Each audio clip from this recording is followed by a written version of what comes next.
My dear brethren, it's wonderful to be with you and to feel Mes the chers Spirit. frères, c'est merveilleux d'être avec vous et de ressentir votre esprit.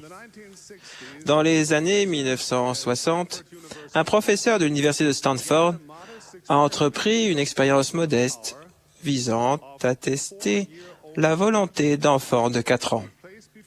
Il a mis devant eux une grosse guimauve et leur a dit qu'ils pouvaient la manger tout de suite ou, s'ils attendaient 15 minutes, en avoir 2.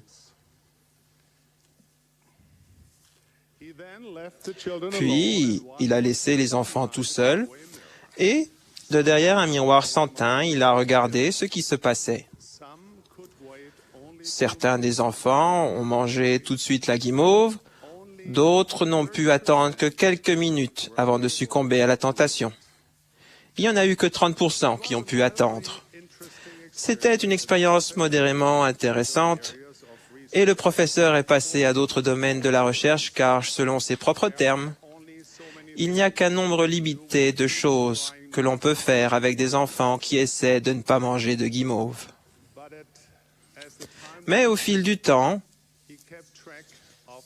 il a suivi l'évolution des enfants et a commencé à remarquer un rapprochement intéressant. Les enfants qui n'avaient pas pu attendre ont eu plus tard des difficultés et plus de problèmes de comportement, alors que ceux qui avaient attendu étaient plus positifs et mieux motivés, avaient de meilleures notes et de meilleurs revenus et des relations plus saines. Ce qui avait commencé comme une simple expérience sur des enfants et des guimauves est devenu une étude fondatrice suggérant que la capacité d'attendre, d'être patient, était un trait de caractère crucial qui pouvait annoncer une réussite ultérieure dans la vie. Attendre peut être difficile. Les enfants le savent, les adultes aussi. Nous vivons dans un monde qui offre restauration rapide, messagerie instantanée, film à la demande et réponses immédiates aux questions les plus insignifiantes ou les plus profondes. Nous n'aimons pas attendre. Il y a même des gens dont la tension sanguine monte quand leur file à la caisse de l'épicerie avance moins vite que celle d'à côté. La patience, la capacité de mettre nos désirs sur pause pour un moment, est une vertu rare et précieuse. Nous voulons ce que nous voulons et nous le voulons maintenant. Alors la simple idée de patience peut paraître désagréable et agaçante. Pourtant, sans la patience, nous ne pouvons pas plaire à Dieu. Nous ne pouvons pas devenir parfaits.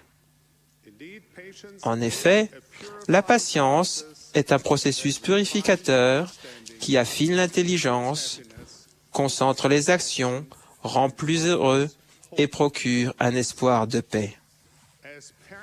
Nous, les parents, nous savons combien il serait mal avisé d'accorder à nos enfants tout ce qu'ils désirent.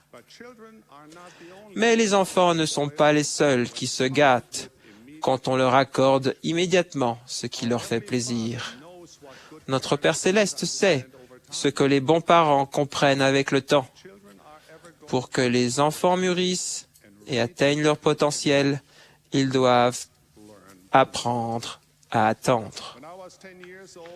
Quand j'avais 10 ans, ma famille s'est réfugiée à l'étranger.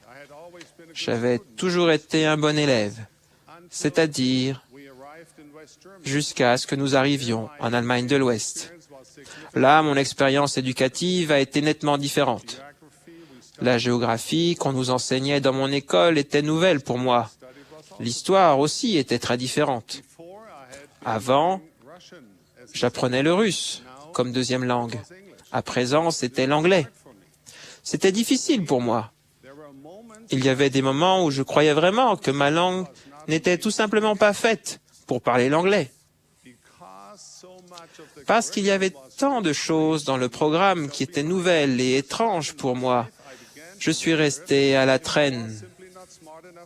Pour la première fois de ma vie, j'ai commencé à me demander si je n'étais pas simplement pas assez intelligent pour aller à l'école. Heureusement, j'ai eu un instituteur qui m'a enseigné à être patient.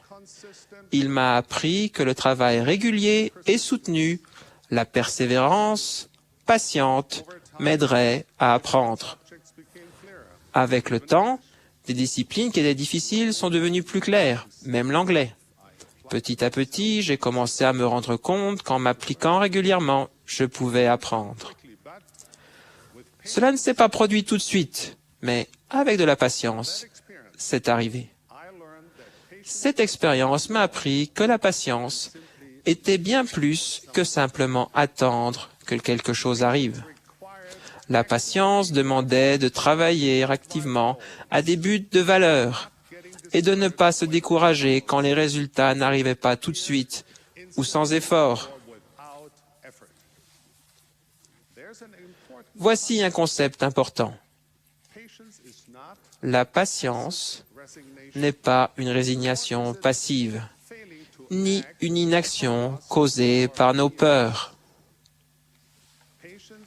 Être patient, c'est attendre et persévérer de manière active. Cela veut dire nous tenir à quelque chose et à faire tout ce que nous pouvons en travaillant, en espérant, en exerçant notre foi, en supportant les vicissitudes avec courage, même quand les désirs de notre cœur sont retardés. La patience, ce n'est pas simplement persévérer, c'est bien persévérer. L'impatience, par contre, est un symptôme d'égoïsme. C'est un trait de caractère de l'égocentrique. Elle vient d'un état qui n'est que trop répandu, appelé syndrome du centre de l'univers, qui amène les gens à croire que tout tourne autour d'eux et qu'ils sont la vedette sur la grande scène de la vie, où tous les autres n'ont que des seconds rôles. Comme cela est différent, mes frères, de l'idéal que Jésus nous a fixé, à nous, détenteurs de la prêtrise. En tant que détenteurs de la prêtrise et représentants de Jésus-Christ, nous devons servir les autres d'une manière conforme à son exemple. Ce n'est pas sans raison que presque toutes les leçons sur la direction par la prêtrise conduisent à un moment donné à la section 121 des Doctrines et Alliances. En quelques versets, le Seigneur nous donne une leçon modèle sur la direction par la prêtrise. Je cite, « Aucun pouvoir, aucune influence ne peuvent ou ne devraient exercer en vertu de la prêtrise, autrement que par la persuasion, par la longanimité, par la gentillesse et la douceur et par l'amour sincère. » Les traits de caractère et les pratiques décrits dans ces versets constituent la base de la patience selon Dieu et sont inséparablement liés à un service de prêtrise et à un service patriarcal efficace. Ces qualités vous donneront de la force et de la sagesse pour magnifier vos appels, pour prêcher l'Évangile, pour intégrer les membres du collège et pour rendre le plus important des services de la prêtrise qui se passe en fait entre les murs de votre maison. Souvenons-nous qu'une des raisons pour lesquelles Dieu nous a confié la prêtrise, c'est de nous aider à nous préparer à des bénédictions éternelles en raffinant notre nature par la patience que requiert le service à la prêtrise. De même que le Seigneur est patient avec nous, de même, soyons patients avec les personnes que nous servons. Comprenons que, comme nous, elles sont imparfaites. Comme nous, elles font des erreurs. Comme nous, elles veulent qu'on leur accorde le bénéfice du doute. N'abandonnez jamais personne. N'abandonnez jamais avec personne. Ce qui signifie aussi, ne renoncez pas à vous-même. Je crois que chacun de nous peut, à un moment ou à un autre, s'identifier au serviteur de la parabole du Christ qui devait de l'argent au roi et le supplia en disant « Seigneur, aie patience envers moi ». Les enfants d'Israël ont attendu 40 ans dans le désert avant d'avoir l'autorisation d'entrer en terre promise. Jacob a attendu Rachel 7 longues années. Les Juifs ont attendu 70 ans à Babylone avant de pouvoir reconstruire le temple.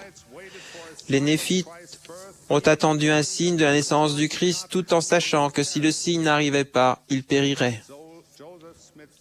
Les épreuves de Joseph Smith l'ont poussé à se demander, lui, le prophète de Dieu, combien de temps? À chaque fois, notre Père Céleste avait une raison de faire patienter ses enfants. D'une façon ou d'une autre, nous sommes tous appelés à attendre. Nous attendons des réponses à nos prières, nous attendons des choses qui sur l'instant nous apparaissent si justes et si bonnes que nous ne pouvons imaginer pourquoi notre Père Céleste retarderait la réponse. Je me souviens de l'époque où je me préparais à ma formation de pilote de chasse. Nous passions une grande partie de notre entraînement militaire préliminaire à faire de l'exercice physique. Je ne sais toujours pas exactement pourquoi on considérait que courir sans fin était une préparation si essentielle à la formation de pilote. Cependant, on courait et on courait encore. Tandis que je courais, j'ai remarqué quelque chose qui franchement m'a perturbé. J'étais continuellement dépassé par des hommes qui fumaient, buvaient et faisaient toutes sortes de choses contraires à l'Évangile, et en particulier contraires à la parole de sagesse. Je me souviens avoir pensé, « Et là, ne suis-je pas censé pouvoir courir sans me fatiguer ?» Mais j'étais fatigué. Et j'étais dépassé par des gens qui ne suivaient absolument pas la parole de sagesse. Je reconnais que sur le moment, ça m'a dérangé. Je me demandais si la promesse était vraie ou pas. La réponse n'est pas venue tout de suite. Mais finalement, j'ai appris que les promesses de Dieu ne s'accomplissent pas aussi vite ni de la façon que nous espérons, mais qu'elles s'accomplissent au moment qu'il a choisi et à sa façon. Des années plus tard, j'ai pu constater clairement les bénédictions temporelles que reçoivent les personnes qui suivent la parole de sagesse, en plus des bénédictions spirituelles qui découlent immédiatement de l'obéissance à toute loi de Dieu. En repensant au passé, je me rends compte que, même si elles ne sont pas toujours tenues rapidement, les promesses du Seigneur sont toujours sûres. Brigham Young a enseigné que quand il se produisait des choses qu'il ne comprenait pas complètement, il demandait au Seigneur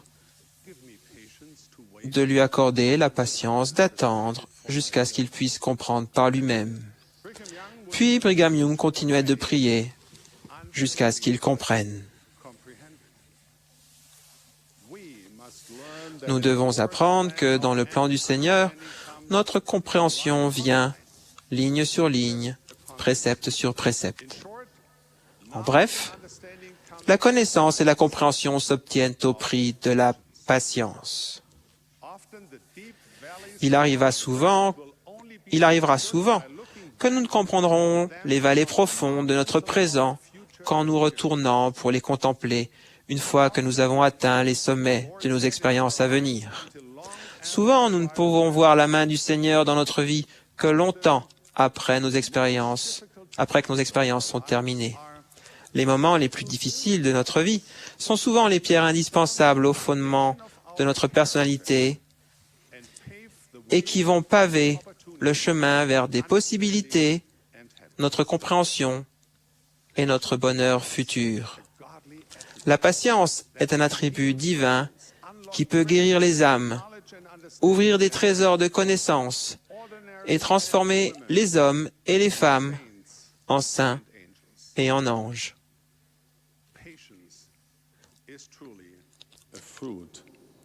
La patience est vraiment un fruit de l'esprit. Être patient, c'est se tenir à quelque chose jusqu'à la fin. C'est reporter à plus tard les satisfactions immédiates pour des bénédictions futures, réfréner sa colère et retenir les paroles méchantes. Résister au mal, même quand il semble apporter la richesse aux autres. Être patient, c'est accepter ce qu'on ne peut pas changer et y faire face avec courage, grâce et foi.